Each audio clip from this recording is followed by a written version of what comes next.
Afternoon, Hello.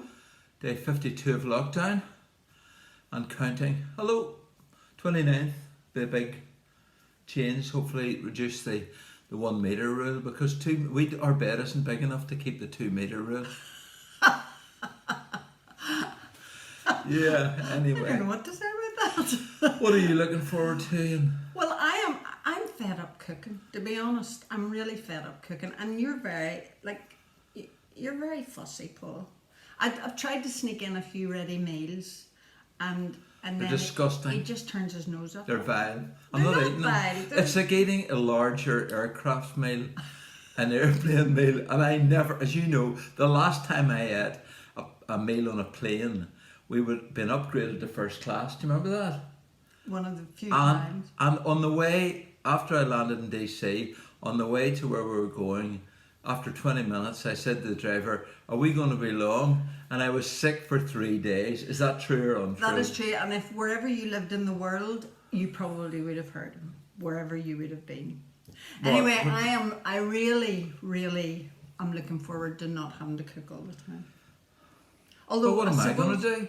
I know, well, like, even when I try new It's all about you. whenever I try new recipes, even this is the result of it. Paul goes, you don't feel you ever have to make Look, them again. I've 10 things that I like to eat. I'm at the age in my life where I don't want to experiment. I just want to eat nice things, okay? I the things only that make nice I know, but the things. things that I like. Anyway. Anyway, any godly thoughts? Any godly thoughts? Well, I went down to the Psalms yesterday, and I ended up reading a story which actually is really, really sad. I was reading Hagars' story, and the more you read it, the more you go, Abraham and Sarah, what were you thinking about, and how you treated that poor woman, and that she was, she was abused, and you read those stories, and you think Abraham and Sarah are heroes of the faith, and yet here they are acting in this way. And I must admit, sometimes when I read Bible stories like that, it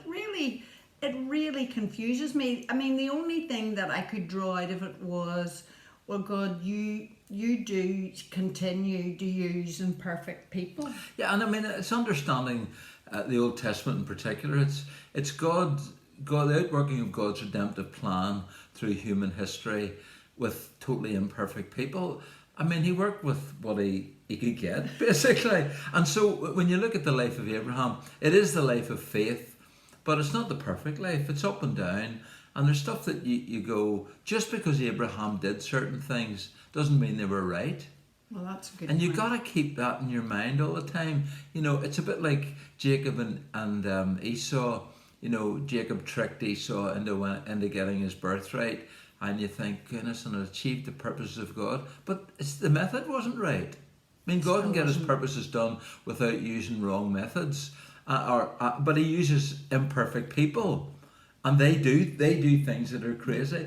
And I suppose I keep myself, focused on where God is working in I think for me, I realise then how sinful we really are. I know that sounds kind of quaint and old-fashioned, but just how far from the standard of the holiness of God. But the wonderful thing is, of course, that the blood of Jesus has enabled us to draw near. So, and the other thing is, that God, continues yes, to to use it. Well, that's the thing. He's still. Imperfect people like you. Yes, and we're no better than they are. In one sense, left our own devices, we just go down that old path again. But and God still uses us, and I want to refer back to our Wednesday broadcast. We had quite a lot of feedback from church leaders and pastors, actually, from right across the globe. America, actually, and also here, just that you would touch the nerve. People are leaving churches because you are opening too soon, or you're not opening soon enough, or you're making a swear mass, or actually you don't make a swear mass. And I'm not having. I don't want to register to go to church. And honestly, these are, to use that term, unprecedented times, and we've never seen anything like it. And I just think, goodness, let's give each other a break. Yes. And isn't that right? Yes, I mean, and again, I think we referred to it on Wednesday. You know, as leaders, we are also imperfect people. We won't make all of the right Exactly. decisions, but the thing that they need most at the minute is our love and support. And they're not, they're not out deliberately to thwart us in some way. No. They're really trying to find a way to navigate their way through this. Yeah, exactly. And funny, if I'm in First John these days, in chapter 2 at the minute, and I put the heading of my notes today, the acid test, and it was the acid test of whether you're a Christian or not. Is that you love one another? Yes, And that's the acid test. In fact, when Paul quotes the law in Romans, and he says, what's the greatest commandment? He just says, love your neighbour as yourself. And you go, well, why didn't he mention love the Lord your God with all of your heart and your strength and soul and mind? Because the proof of whether you love God with all of your heart and your soul and your mind is that you love one another. And it's the test. If you don't love each other and we don't treat each other with dignity and respect and love, then actually it's an evidence that we've really never met Christ. I mean, honestly, it's as stark as that. He says, the truth is not in you. You're walking in darkness and not light. You're a liar. I mean, John doesn't mince his words. Yes, he doesn't hold back. And so I suppose just to plead everybody, and I don't mean all you need is love.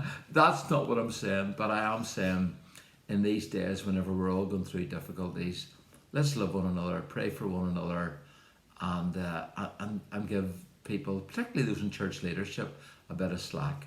And just to go back to the Hagar story, and maybe a little bit of a prophetic sense, not so much in relationship to that, but for anybody who is listening in, it just struck me that Hagar would find herself in dire circumstances, but the answer to her problem was right there, and it says God opened her eyes to see the well of water that was That's right good. there. And so I just really felt perhaps there'd be some people listening in today, and you're looking for solutions and you can't see them, and I just feel like the Lord is saying, I'm going to open your eyes, that the solution is right there, you just can't see it at the minute, but when I open your eyes, you'll see a well of living water that will be the answer to the problem. Because God, as Hagar said in her first experience of running away, you're the God who sees me. Well, chew on that this weekend, but do not chew on ready meals. Bye.